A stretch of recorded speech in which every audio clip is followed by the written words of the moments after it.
Dr. Kaso, do we have any apologies? Good morning, Madam Speaker, and good morning, honorable members. We have received an apology from Mr. Ntombela, House Chairperson Ntombela. Yes, the apology of Untitled Ntombela is noted. Untitled Ntombela is not well, members. He has tested positive for COVID. We wish him and the family all the best. Is there any other apology? Honourable Speaker. That is Singh. Yeah, good morning.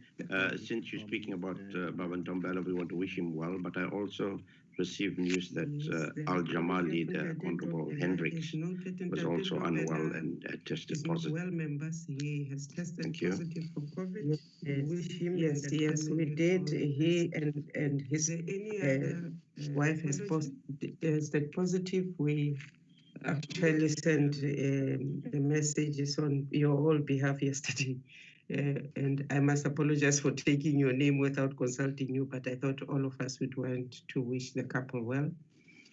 Thank you. Now, on that one, Madam Speaker, you have a permanent mandate to speak on our behalf on those issues. You don't have to consult it on matters like those. Here, here, Deputy Speaker, here, here. Thank you.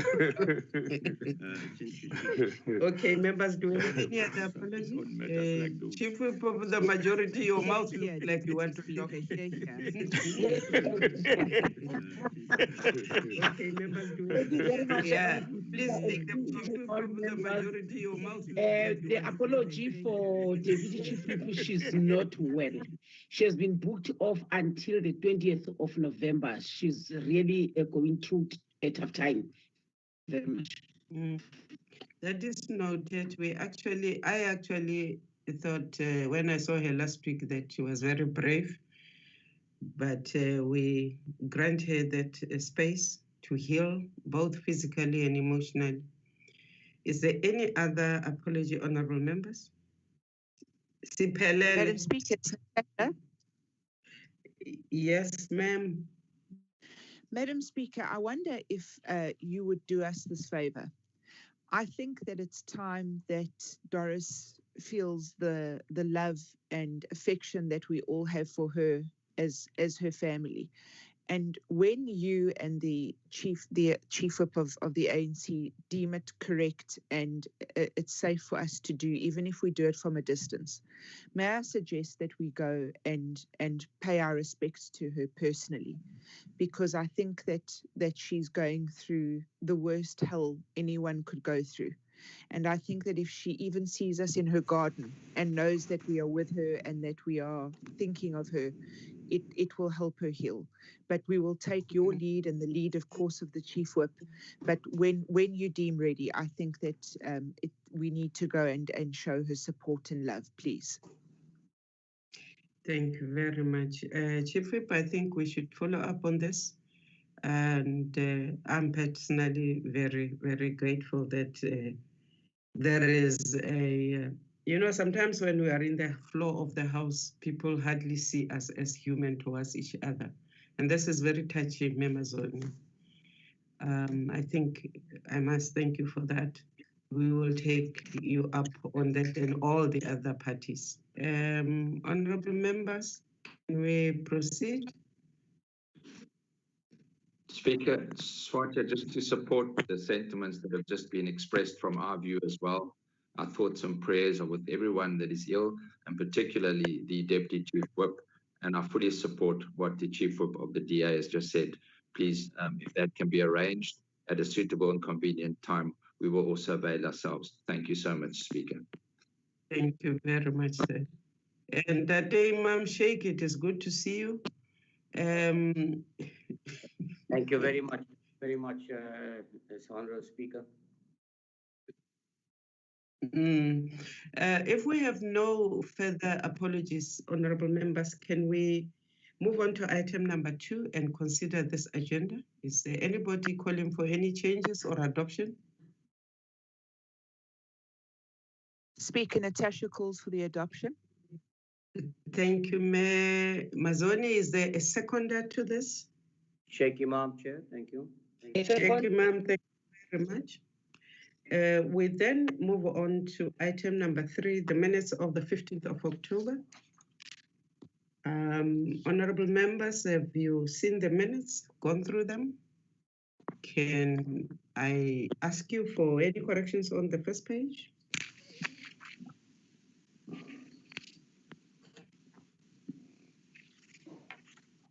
None. Page 2.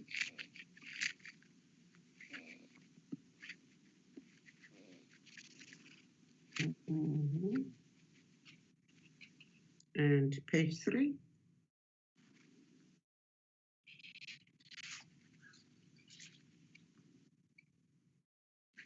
Page 4. Sorry, Madam Oh, Speaker. page 3? Yeah. Page No, 3. I think no, the way I printed mine, the pages are different.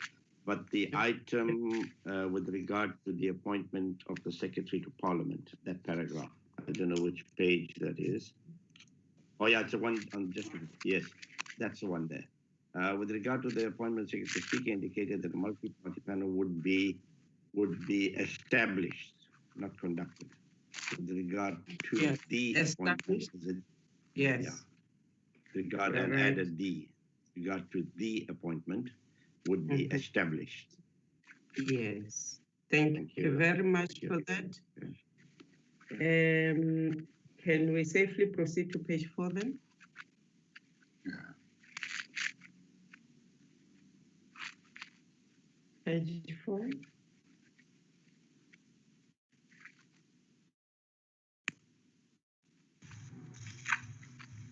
Okay, page 5. Or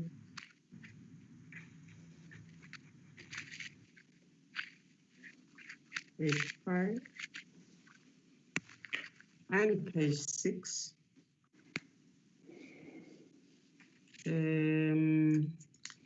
Dr. Paso, I see your hand. Ma'am, no, sorry I'm not attempting to take the meeting back. We will effect the change if the committee says we should. But the sentence, as I read it, as I have it here, that Honorable Singh referred to, was saying, with regard to the appointment of the Secretary to Parliament, the Speaker indicated that a multi-party panel interview would be conducted. I'm not sure if we're reading from the same version, but if the committee thinks it would be expressed better by saying a multi-party panel will be established, we will change it accordingly. Panel interview. Caso's version is correct. Panel interview would be conducted. Okay. I'm comfortable with that.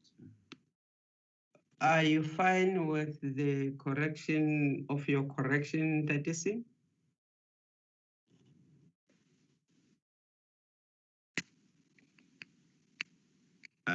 Sorry, I'm fine. Yes, it gives the same meaning. It refers to the interview, the multi-party interview. Thank you. Yeah. Yes. Okay. But it first has to be established. Thanks. It first has to be established, and then so that he can conduct the interview. Correct. Thank you. Yes. Honorable members, we've done the last page. With the discussion, correction, and recorrection that we have had on the matter was raised, can we adopt this minute as reflecting our deliberations of the 15th of October? And is there a member calling for that? Yes,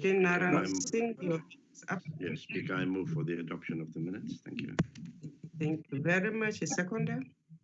Natasha.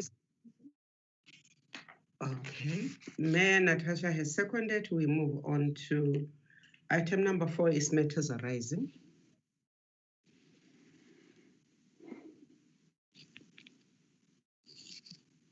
Honorable Speaker, where's our specialist this morning? She's quiet. Our specialist on matters arising, Chief Whip. I've got a few, but I'm waiting for you. The majority party, your hand's been raised. No, this time around, I did not look at minutes in terms of matters. I apologize. I failed the team. Thank you. Any other member?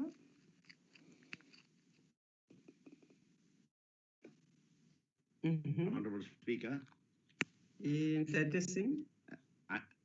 I'm going to take the place of the Chief Whip, which is a very big shoe to fill. But there's two items that I would like feedback.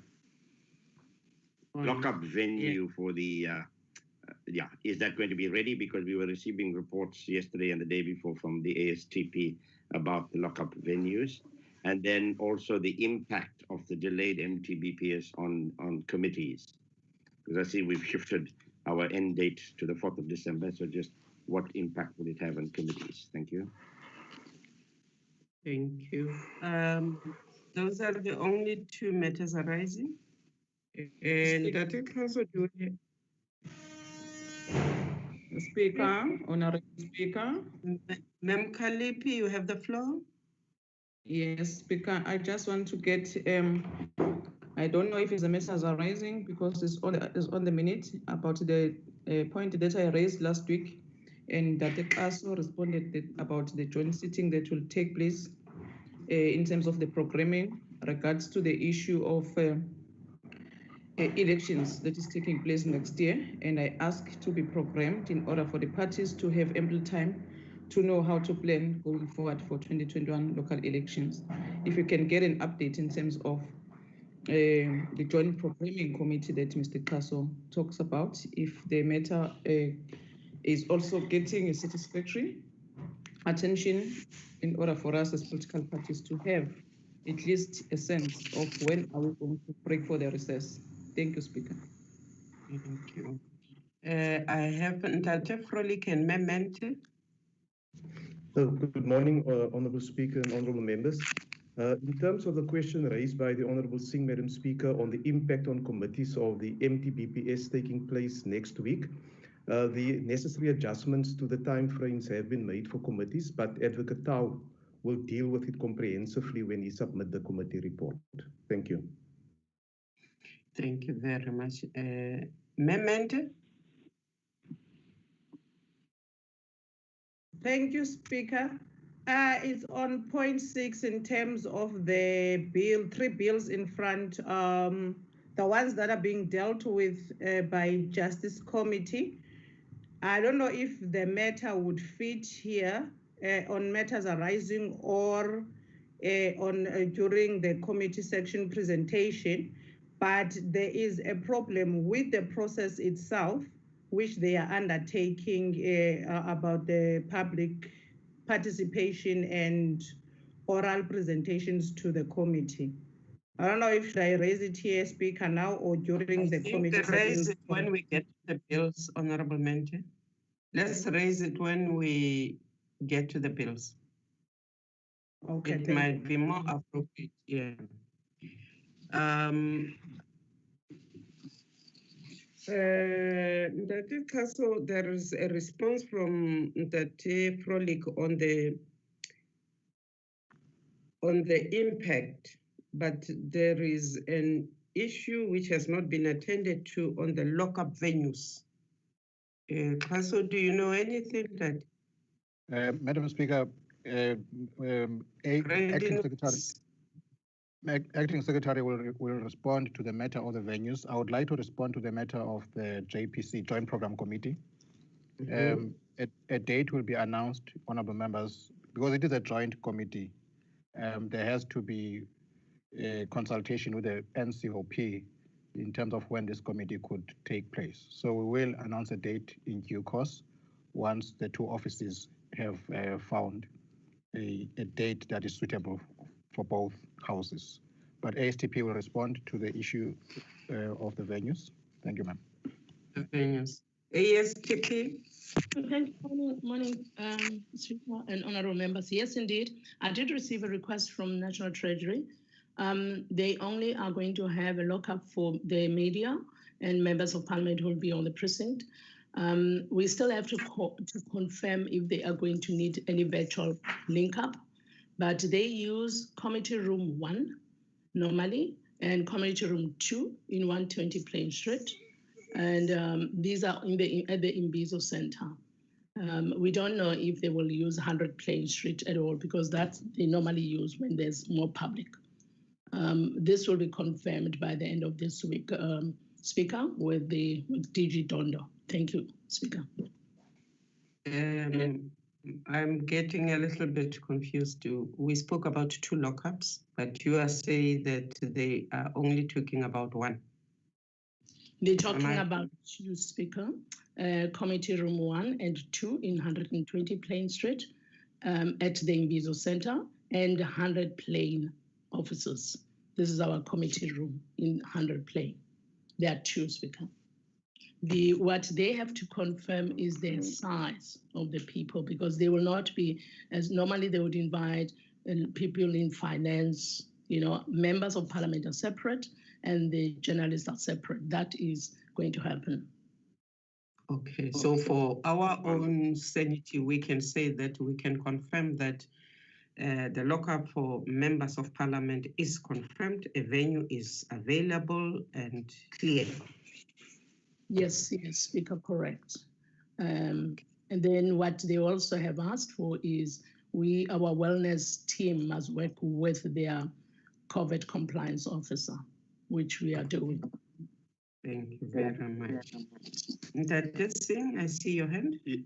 Yes, thank you, Honourable Speaker, and thank you, ASTP. Normally, E249 is used by members of Parliament for these lock-up sessions, because we get members who may travel from other provinces, etc.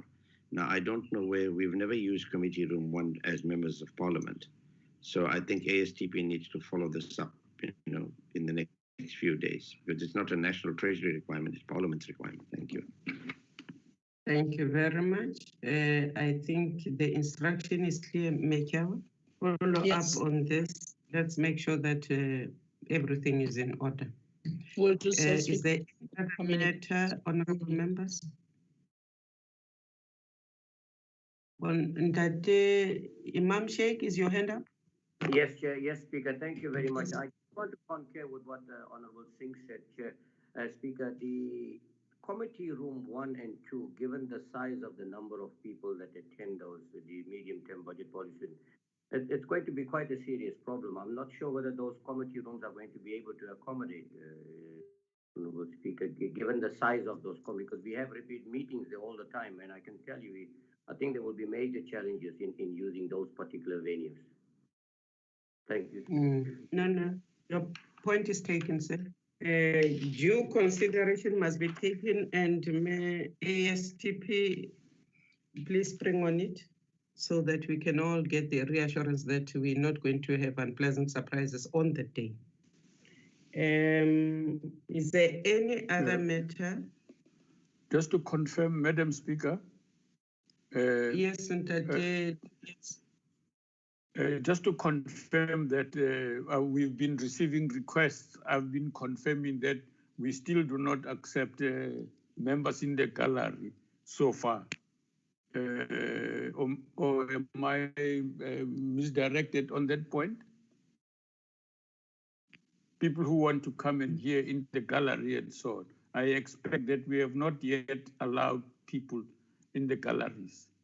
It's still only members and the media, and that's all. Well, up to yesterday, it was we have not met to change that position. But I think we might, with your egging now, have to go back to the drawing board and look at what the implications are, especially with the increase of cases again.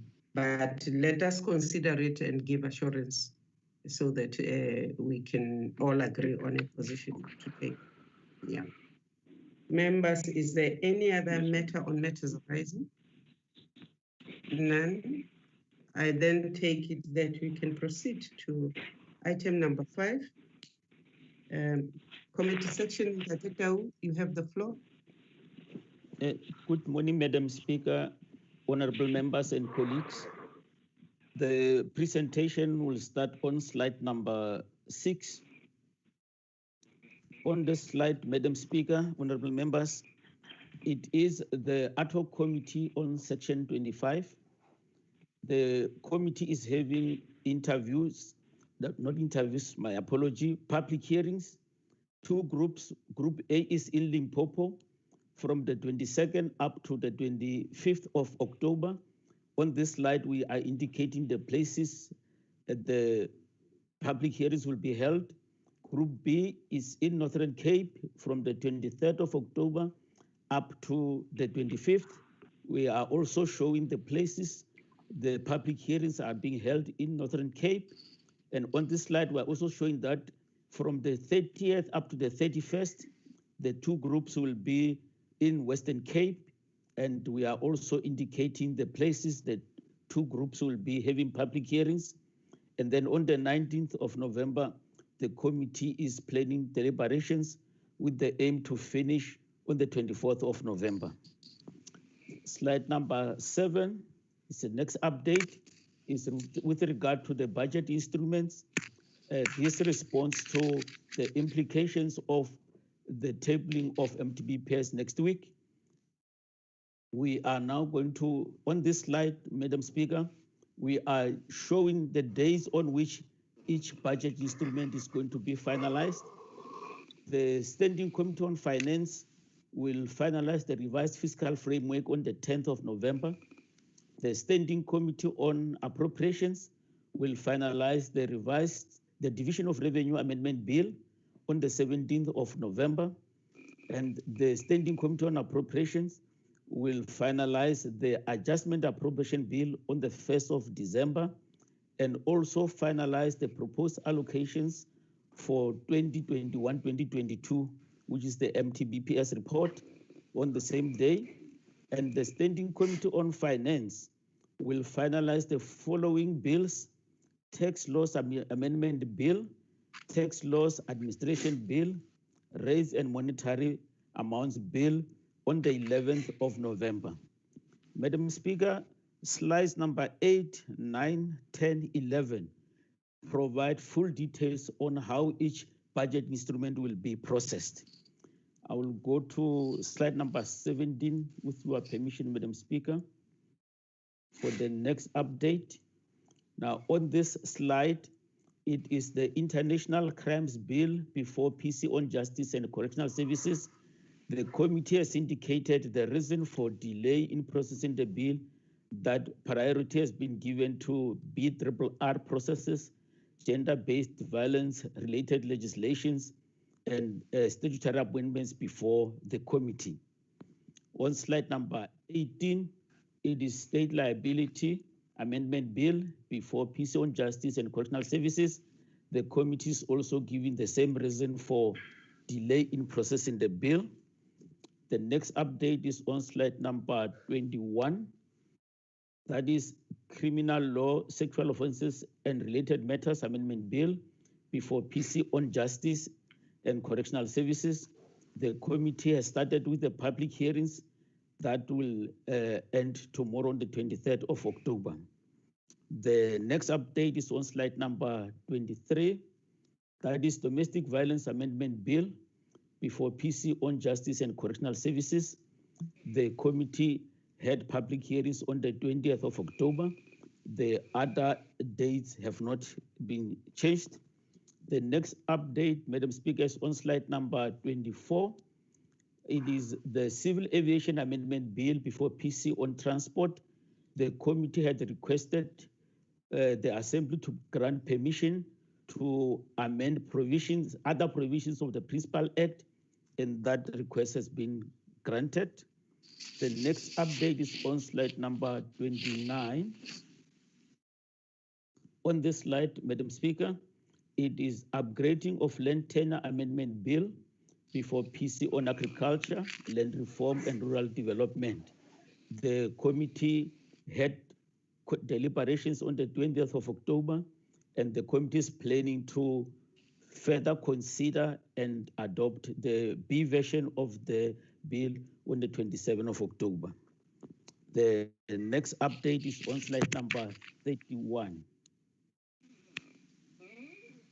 On this slide, Madam Speaker, is Local Government Municipal Systems Amendment Bill before PC on COCTA.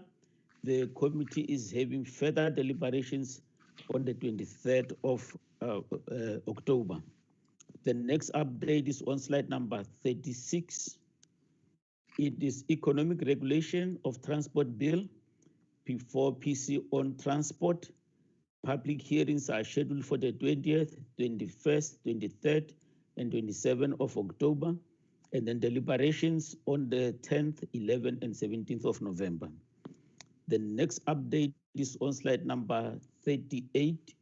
It is Expropriation Bill before PC on Public Works and Infrastructure.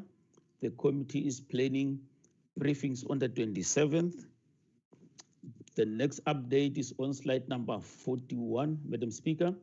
It is Electoral Laws Amendment Bill before PC on Home Affairs.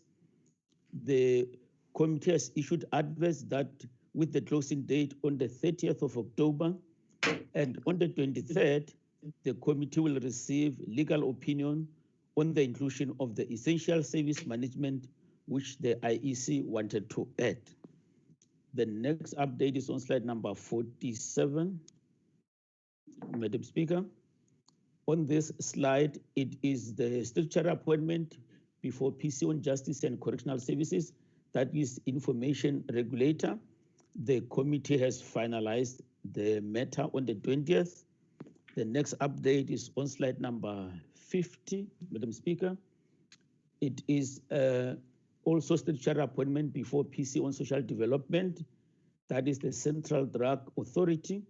The committee is planning to consider and finalize the report on the 13th of November. The next update is on slide number 52. Ad hoc committee to appoint the Auditor General. The committee has finalized its work on the 20th of October. Next update is on slide number 54. That is the statutory appointment before PC on Women, Youth, and Persons with Disability, NYDA. The committee has requested further guidance from the Speaker. The next update is on slide number 57. It is the petition before PC on Kokta. This is the town Ward 23 in Zanin. The committee finalized the petition. The next update is on slide number 58. That is the petition from Naisna United before PC on Kokta. The committee has finalized the matter. And the next update is slide number 59. It is Freedom of Religion of South Africa, petition before PC on Kokta. The committee finalized the petition. The next update is on slide number 60. It is a petition from Bambai, Mamba, Brooks Farm, and Mauti in Ward 52, KZN, before PC on Kokta. The committee has finalized the petition. The last update is on slide number 61, Madam Speaker. That is a petition from Jimistan Egruleni before PC on Kokta. The committee could not finalize this petition on the 21st as planned. Another date is still to be set. This concludes our report, Madam Speaker. Thank you. Thank you very much, Ntatitau. The floor is open, and I think Memente, you can come in, or is it on the bell sequence? Yeah, it can fit here as well, Madam Speaker. Yeah, take the floor, please. Okay. Thank you very much, Mama Speaker. Speaker, I'm grateful that Chair Frolic is here. I have observed a very problematic attitude and approach in terms of the oral presentation on the Justice Committee. When they have advertised for submissions, they made it clear that people should also ask for oral presentation, should apply, and many organizations and individuals who have best interest of women and children at heart have requested to come to Parliament. However, according to the members of the EFF that serve in the committee, On Tuesday, the process started indeed, but there was no list made available to the committee for the committee to see who made applications and who did not make an application. And therefore, the secretary, I do not know whether with the chair, took a sole decision without the committee to bring certain people to the committee to make submissions, which then gives a disadvantage to the people who have no contact to the committee. They had to fight to find out where are other organizations and political parties. The ANC made a presentation, which was fine, no problem.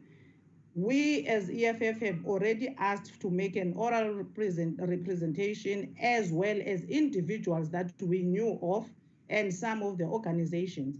However, the committee wanted to know where is the proof of email.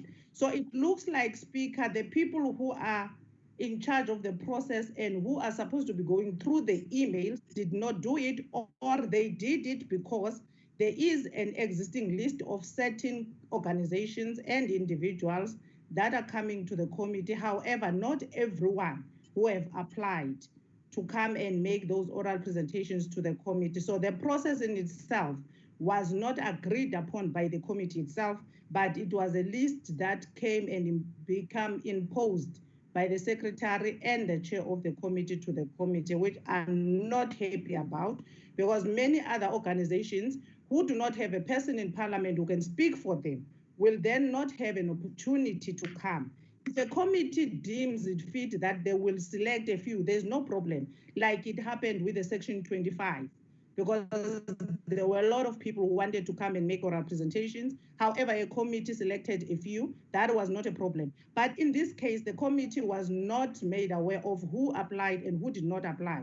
We had to fight and even have to send proof of emails of certain individuals who have applied to make oral presentations, which was very wrong. And the fact that the ANC was given platform on Tuesday and other political parties were not even asked if you want to come or what's going to happen is very wrong, Speaker. And it's something that has to be reprimanded and corrected, because it may impact on the actual processing of these particular important bills. Thank you very much.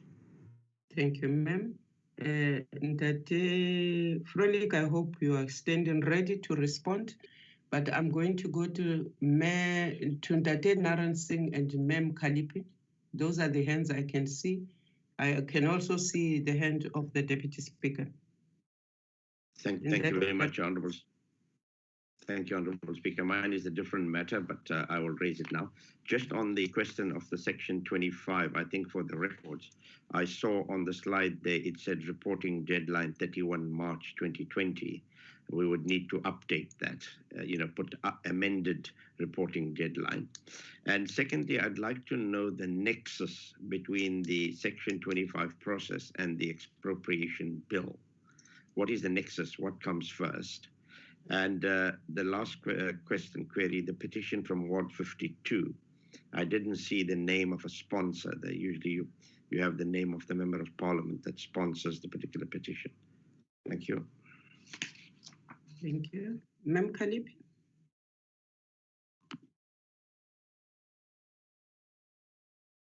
Speaker? Yes, ma'am. Thanks very much, Speaker. I'll wait for Dantes Frolik's response on what the National Chairperson have raised. Mine, Speaker, is from the committee section, because according to my understanding, those petitions that are referred to COCTA is dealt with, so it's done. So I'm worried about the report that is received by the programming committee that suggests that some of the petitions are still ongoing while we have done with it. So I just want to correct the Speaker. Also, for future reference, I suggest that the comment sections must always be in touch with the committees, because it paints a wrong picture here to say that things are not done while it's done. So I think there is a vacuum between the committees and the comment section in terms of updates one another. Thanks, Chair. Thank you. Ntate Chisa. Ntate Senudi. Thank you.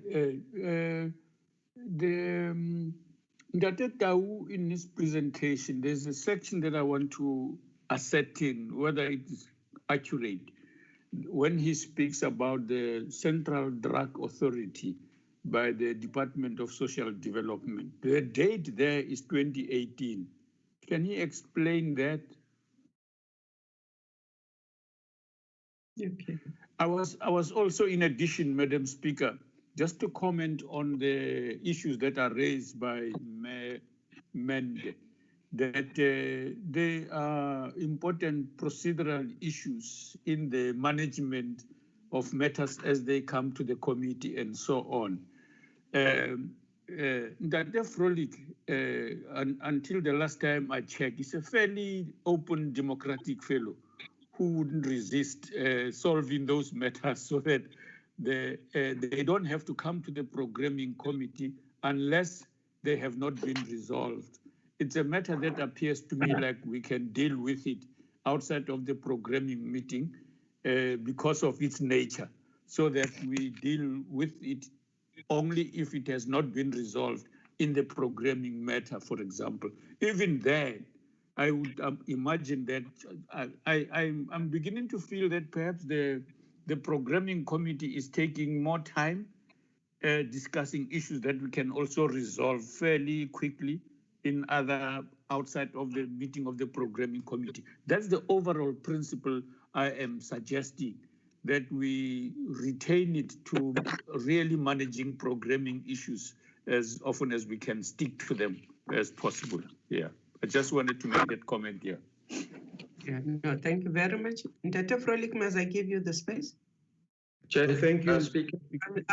I'm not going to this one unless you want to get into it.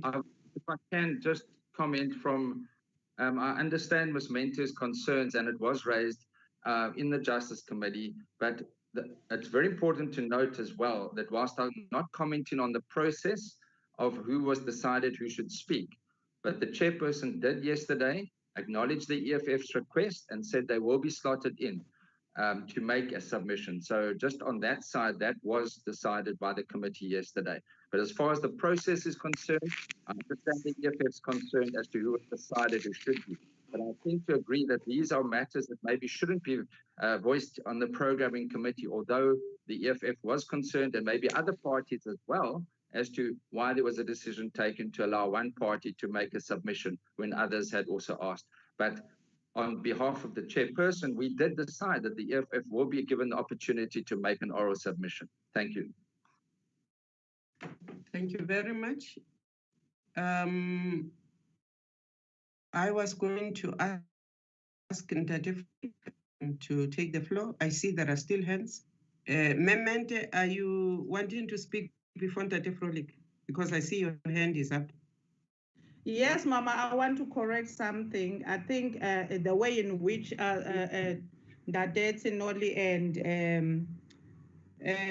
member of SACDP understand is that we know that EFF was allowed after having to fight for the space. But my concern is that there are other organizations who might have made applications through the email which was made available. And however, because the process that was undertaken by whoever is responsible for administration, it looks like they didn't even open the email. So there was a special email address that they used to select people. And those people who do not have someone to advocate for them in Parliament, for them to come, will not come simply because the email was not even opened. So my focus is not just the EFF. We can fight who are in Parliament, we'll fight for our space. But there are people who are not in Parliament and who might help us to curb this scourge we are facing of gender-based violence in terms of formulating a legislation that's concrete and that will help us.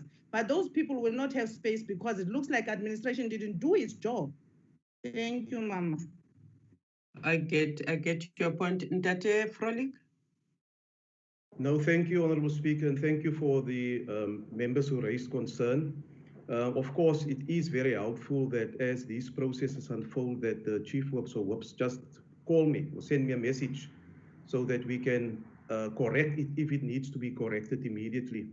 I will look into the matter, Madam Speaker, but as you also know is that when we call for submissions, there's a number of written submissions that are received, and there's request also to make oral presentations at the same time.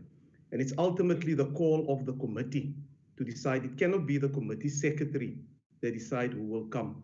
But I will address the matter. I will interact with the chairperson and report back in the next programming committee. And if anything needs to be corrected, it will be corrected, Madam Speaker. It's a critical piece of legislation that we are dealing with.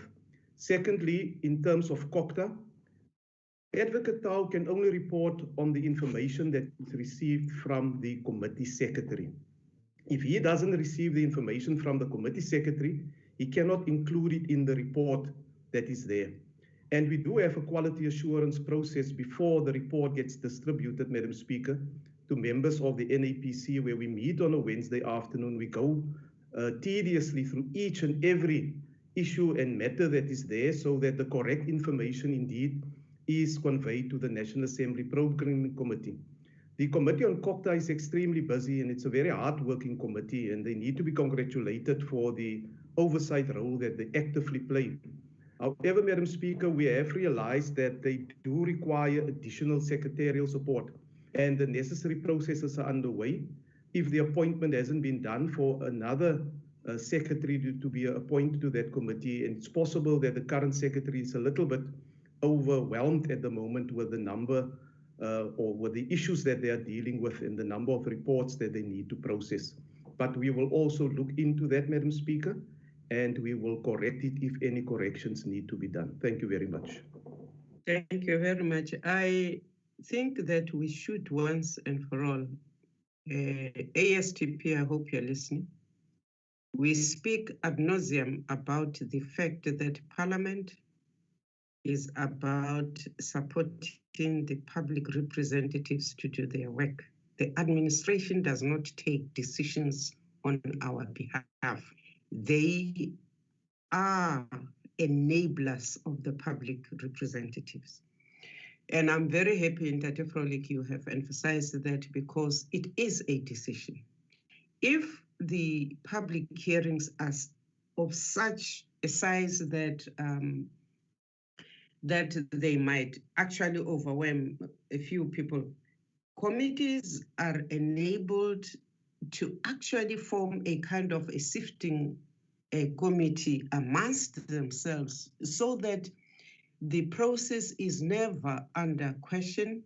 The process is accepted by everybody and it is open. So that is what we would like Parliament to go back to, where none of us query each other because we do not understand how X was arrived at and why Y is not in the same basket.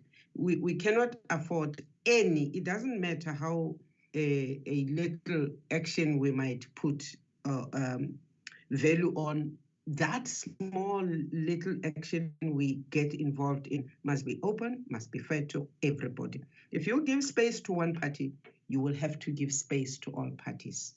That is as open as I can push it. And it is only those parties who say we are satisfied, we do not, that you can leave out. So I hope we stand corrected on this one, and that committee section and its chairperson gets to understand that matters need to go in a particular way. Are we saying then, with all these deliberations and remarks, we can proceed from item number 5 to item number 6? Yes, everybody who wanted to say anything. Ntate Kaso, I saw your hand. Madam Speaker, there was a question about the connection between the Section 25 legislation and the expropriation bill. Advocate Van Marve will respond to that. Charmaine? Thank you, and good morning, members. Yes, the expropriation bill is something that is currently, or rather it was developed based on what the Constitution is currently saying, whether implicitly or explicitly. So the expropriation bill is not something that is dependent on the constitutional amendment process where Section 25 is being amended. remember that the Constitution Amendment Bill that amends Section 25, the mandate of the committee is to make explicit that which is already implicit in the Constitution. So in other words, the expropriation bill, which currently now will bring in this concept of compensation that might be nil and gives the circumstances, is simply basing this on what is already implicit in the Constitution. So the expropriation bill can proceed by itself. It is not dependent on the constitutional amendment bill process. Thank you very much. Thank you very much, ma'am. Can we proceed? Madam Speaker, my question has not been attended to about that Central Drug Authority. About the Central Drug Authority. And that yes, and the date, the 2018 date. I didn't understand it. Lugisa Svada ordering.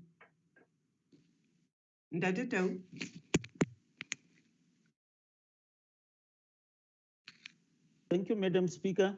The issue is on slide number 50. The letter was received on the 25th of April 2018, and the referral was on the 28th of May 2018. That is where the 2018 is coming from. Thank you. Okay.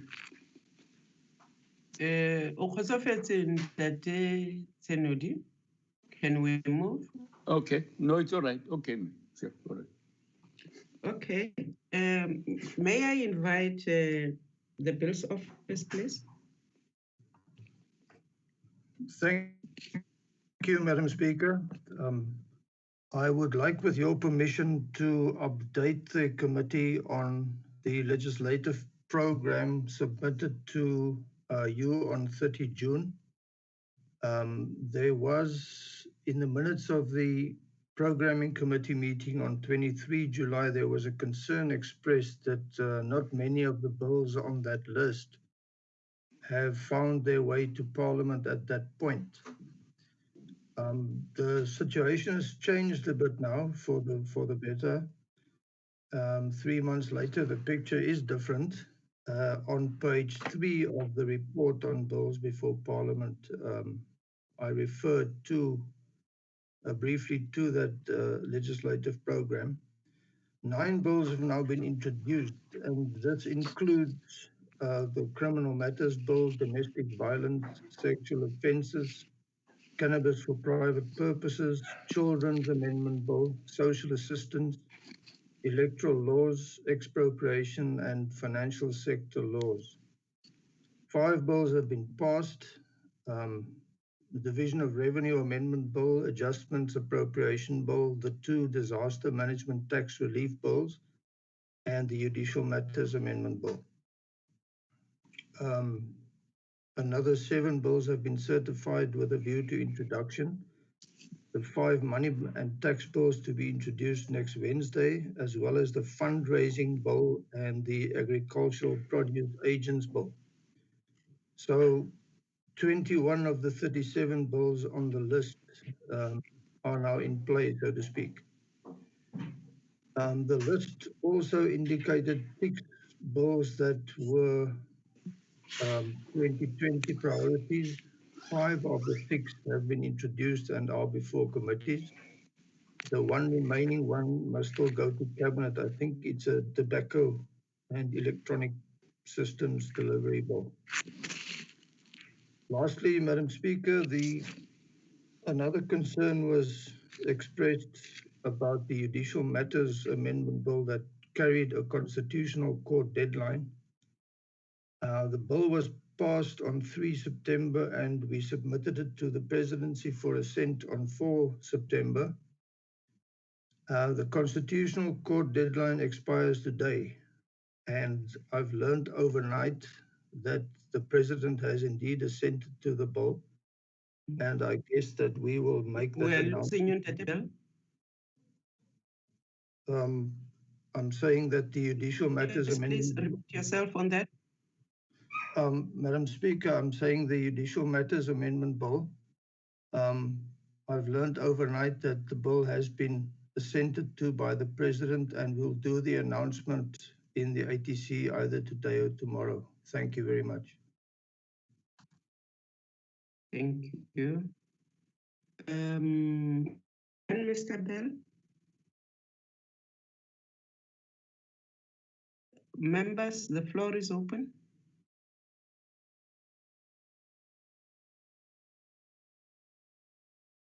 Mayor Pilani Majake, I see your hand. Thank you, Honorable Speaker. I'm not actually commenting about the document that was presented today. It's just concerned to want to know as to whether we do have an idea as to when Cabinet intends referring back to Parliament the Women Empowerment and Gender Equality Bill that was withdrawn from Parliament. I think it was withdrawn 2018, quite some time ago. Thank you, Honorable Speaker. Thank you. Datesin? Yeah, Honorable Speaker, just a comment. I think it's good to know that bills are coming through fast and furious from Cabinet, and also that the bill with the constitutional deadline was signed in the nick of which the deadline being today or yesterday. I think that's good news, but we're cutting it a bit fine. It is right in the nick of things. Do we have any response to Mayor Pilani Majake in that case? Madam Speaker, certainly not from my side. We will find out from the executive unless the Bill's office has information on the matter.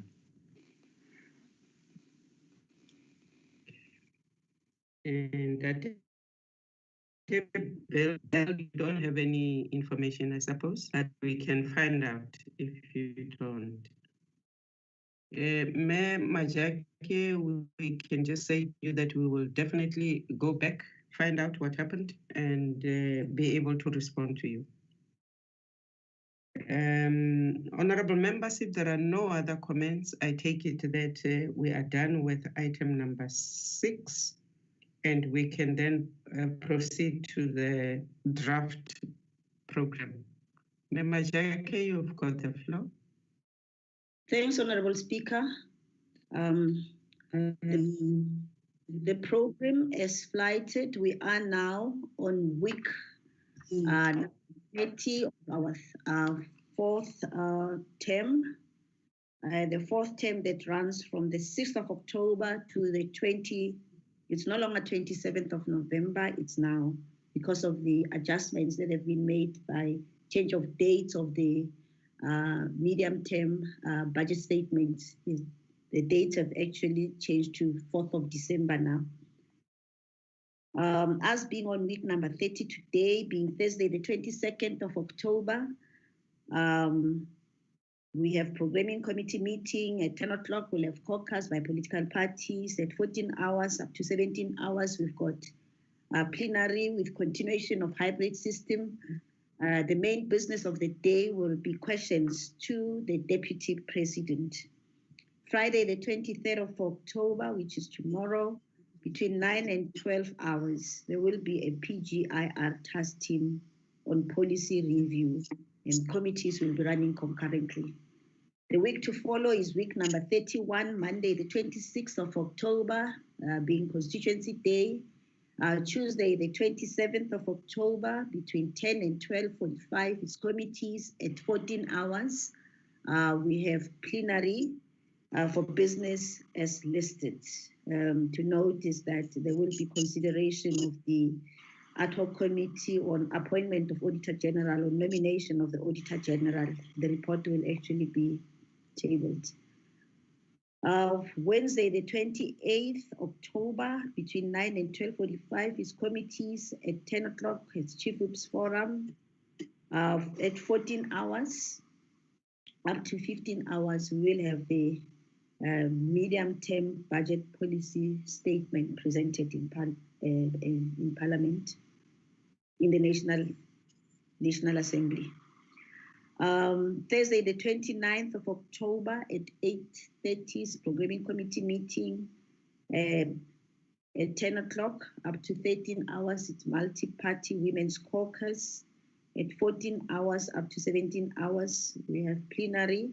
And the main business of the day will be questions for oral reply, cluster 3, governance. Friday, the 30th of October, we have committees. I will actually go up to here because the week that follows, getting to the next month, which is the month of November, what just needs to be noted is that the mini plenaries that have actually been shifted from the 28th are now going to take place on the 5th of November. I thank you, Honorable Speaker. Thank you, ma'am. Honorable members, the floor is open. Your comments? That I don't see any hands. Julius. Julius, good morning. Good morning, Speaker, and good morning, colleagues.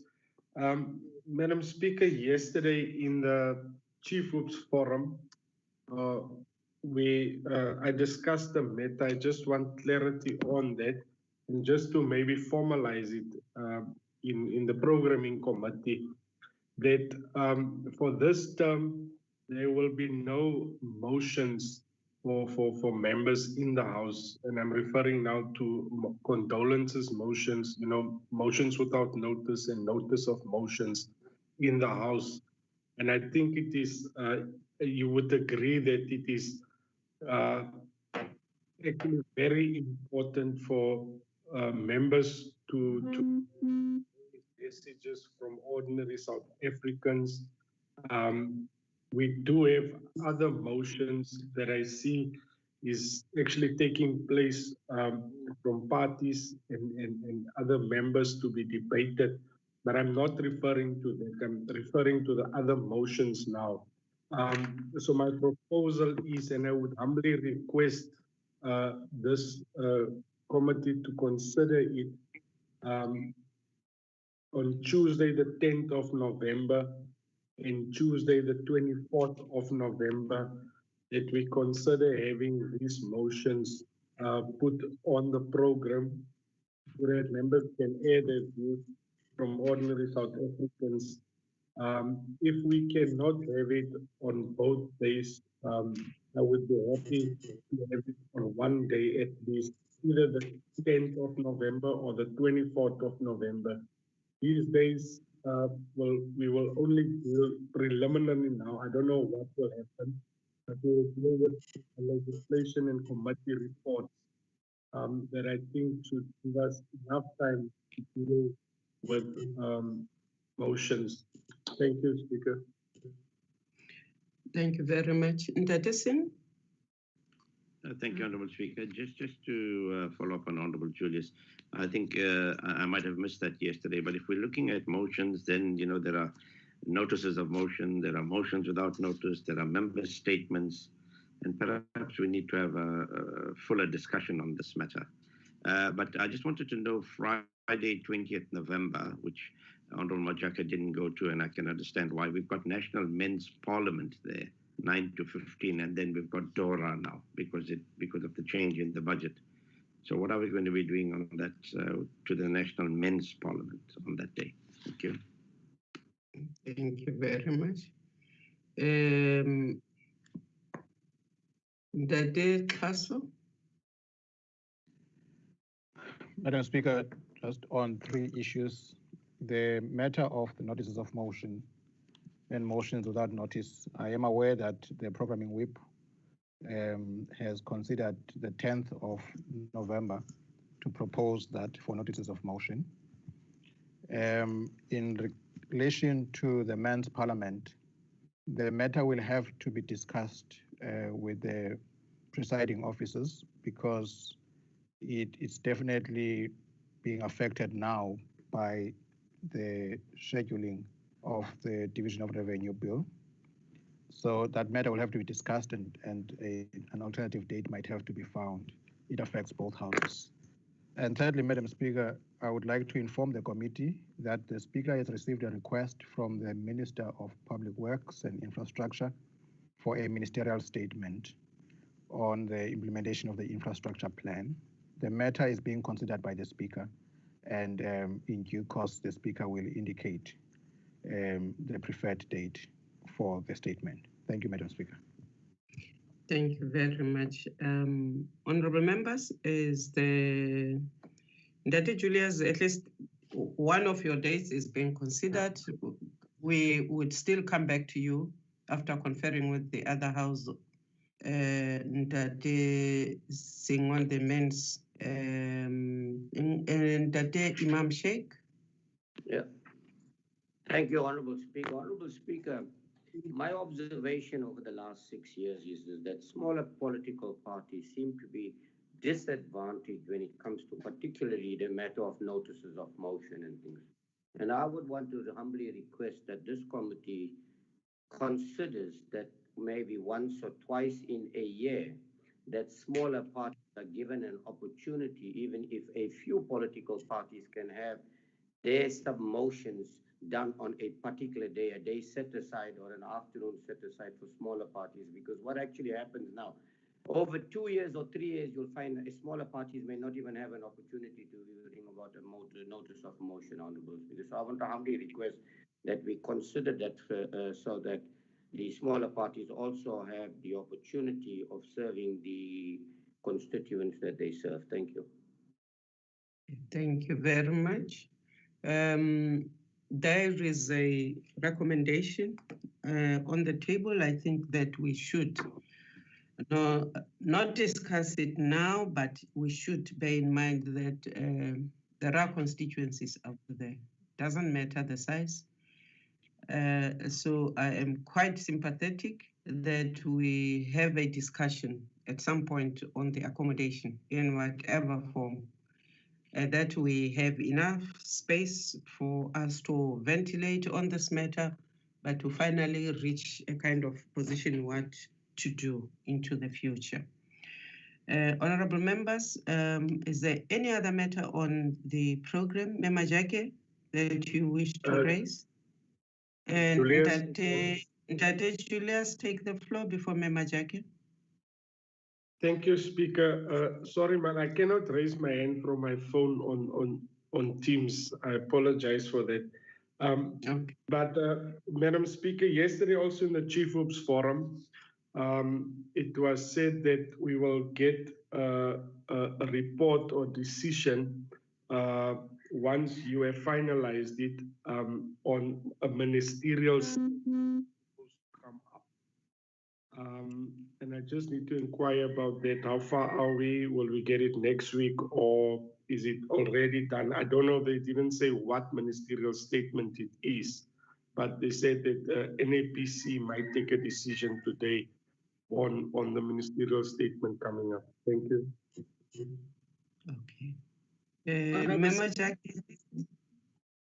Honorable Speaker. Yes, ma'am.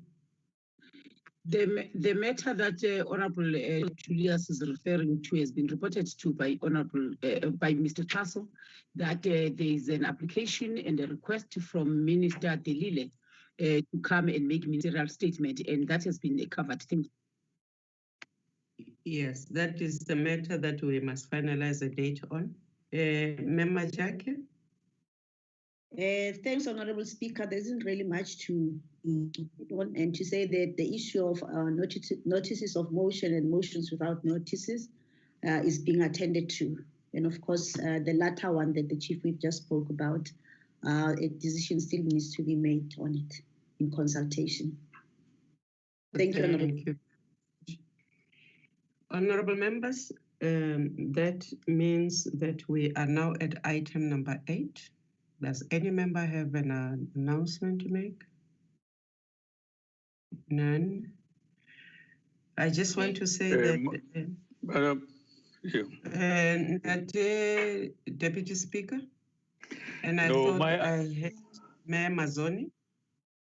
I thought I see people drinking from their colorful glasses, Madam Speaker. I'm sure you have one yourself. So please go and enjoy it. That's the only announcement I wanted to make. Thank you very much.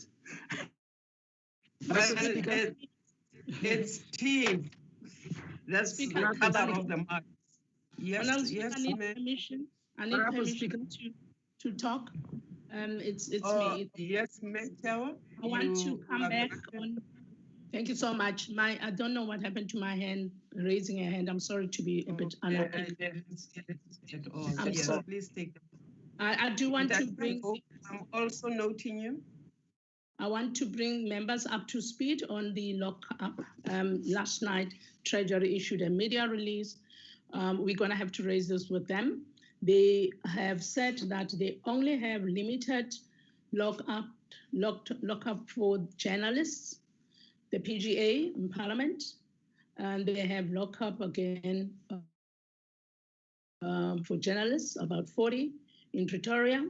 They do not have a scheduled lockup for members of Parliament. We are going to raise it with them and inform. Okay. Mayor Jawa, please inform them on our behalf. This Parliament will follow that, inquire, Speaker and honorable members, and we will definitely come back to. Please inform them not to be on the toes on this one. They will have a lockup for members, full stop. Yes, Madam Speaker, I support you 101%. They must not even try it. Tell them that. That's arrogant. No, We that's are going arrogant, to tell actually. exactly. But Tell them that they must not even try to tell them Out of exactly order, that, Deputy because Speaker. Point of order. Out of order, Deputy Speaker. I want to recognize the